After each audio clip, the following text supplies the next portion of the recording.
Hey guys, welcome back to Clownfish TV. This is Kneon. I am here with Geeky Sparkles. Hello. And I think we're going to do a couple of post-mortems here today on two high-profile video game disasters. This video is going to be on Dustborn, which is the new porn, dustbin, or stillborn, whatever you want to call it, whatever the whatever the kids are calling it. Well, the game basically was right. It was kind of it was one of the biggest misfires in gaming history.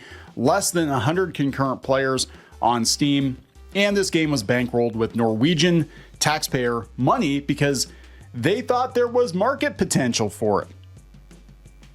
That just blows my mind. They thought there was market potential. Listen to these idiots lie. Yeah, so let's talk about this. Bounding in the Comics put an article up about it, and we're going to talk about just the zeitgeist. Everything is changing. I think we're seeing a lot of changes. And I was talking about today on Twitter that the tactics that worked a couple of years ago do not work anymore, and the audience appetite has changed. They're sick of this kind of stuff being shoved into entertainment. They just want to be entertained, right? So before we get into it any further, please subscribe for more pop culture news, views, and rants. Guys, you get woohoo if you do. Woohoo? Yeah, so this is coming from Bounding in the Comics. Norwegian Film Institute says the market potential was a major factor in their decision to fund Dustborn with taxpayer money. I don't understand how they thought there was market potential. That's what I don't understand.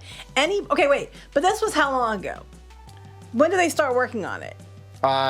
They said it was, I think this one was like 2018 or something like that. Okay, well then they probably did buy it. Okay, right. That makes it more believable.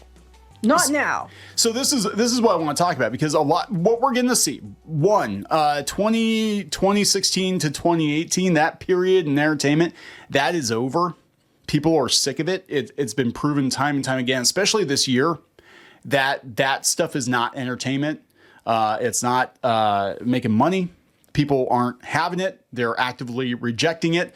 And I'm not, it's not to say you can't have products for a niche audience, but you need to be making products for a wide majority of people, right? Mm-hmm. And if there's money left over at the time, though, it makes sense. They believe this narrative, right? And that's where I want to go. It's a product of its time. It is a product of its time. We're going to see, and I think probably for the next year or two, we're going to see a lot of stuff get dumped that was produced during this era, kind of like High Guardian Spice. Like there was all this backlash over High Guardian Spice, and they dumped it when they sold Crunchyroll at the very, very last second, because they knew it was very much a product of its time and it wasn't that good. And they're like, yeah, let's just dump this shit and call it a day because we're contractually obligated. And I think we're going to see a lot of movies and TV shows that are in video games that are still in the pipeline because of the amount of time it takes to make this stuff. They're going to flush it, though. They're going to flush it like a freaking turd. So they're talking about the Royal Norwegian Ministry of Culture. I got to tell you, in Norway, I don't think there's a lot of people that look like this. I'm speculating. I don't know. I haven't been there lately. I'm just speculating. I haven't been there ever, so. The NFI has since expanded its operations to provide a variety of support, such as funding, distribution, and general development to projects originating from the Scandinavian country. To be eligible for assistance, a project must meet at least three of the following four criteria. The work has originally been written in Norwegian. The main theme is connected to Norwegian history, culture, or social conditions. I'm not getting Norway. Isn't this they're going across America, like a dystopian America? Yes, divided States of America. Yes. Yeah, right. The action takes place in Norway or another EEA country. European Union plus Iceland, Liechtenstein. It says it's divided States of America. Yeah, I know, right? So the hell? I'm not saying them. I mean, I know they did it in Norwegian. They did a Norwegian version. I know they were doing different languages, so that's one. Norwegian history, culture, social conditions. They're probably trying to say it's social conditions. That's using it loosely. Right. It contains significant contributions from rights holders or artists resident in Norway or other countries, and they probably did do that. So those are probably the three. Okay. Because it did not take place there.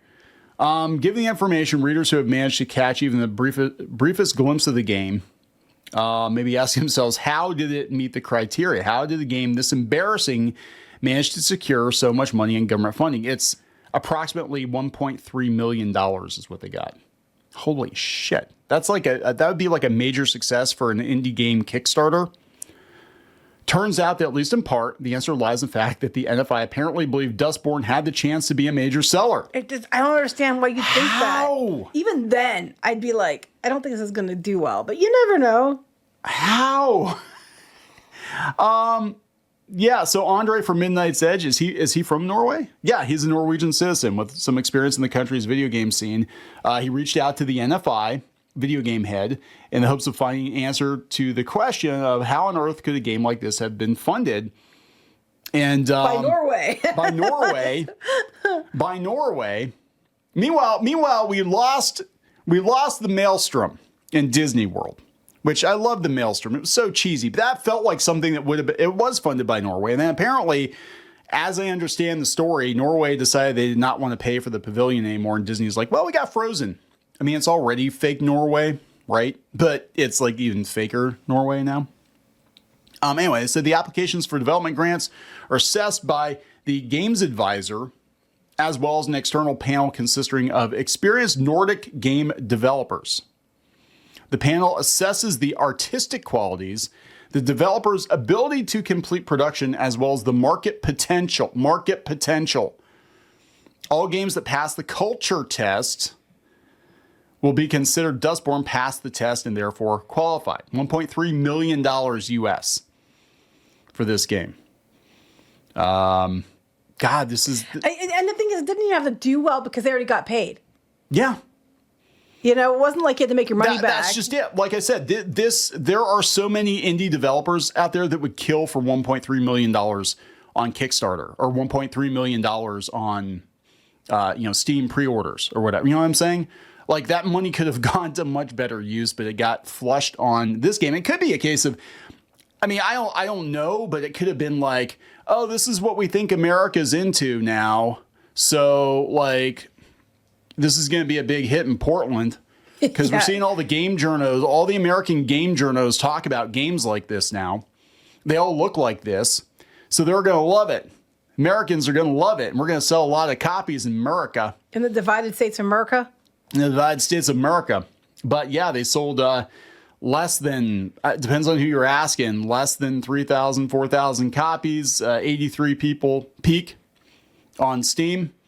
One of the biggest failures ever. At least they did not pull the plug on like Concord. Like Concord got flushed completely. But yeah, so I mean, it's just like I think what we're seeing is the residual stink of this era of entertainment. And I think that going forward, because of high profile failures like this, we're going to see, companies being a lot more judicious with their money. The problem is, and this is what we talked about, speaking of High Guardian Spice, is that there are some good projects out there by diverse people that are not going to get seen because they're going to be afraid to give them money now to greenlight these projects because they're going to look at these disasters, and be like, oh, we tried something that looked like this before, and yeah, it was just a huge failure. But they're not looking at the quality; they're just looking at, the diversity points, and how many of this type of person, that type of person, and it just $1.3 million US flushed, but it wasn't ours. Apparently, they were giving out government money to games, but people said that they don't think that this game actually got any money from us. So there's Hopefully not. Hopefully not. So we're going to wrap this up. Yep. All right. Please subscribe for more pop culture news, views, and rants. We'll talk later. Bye.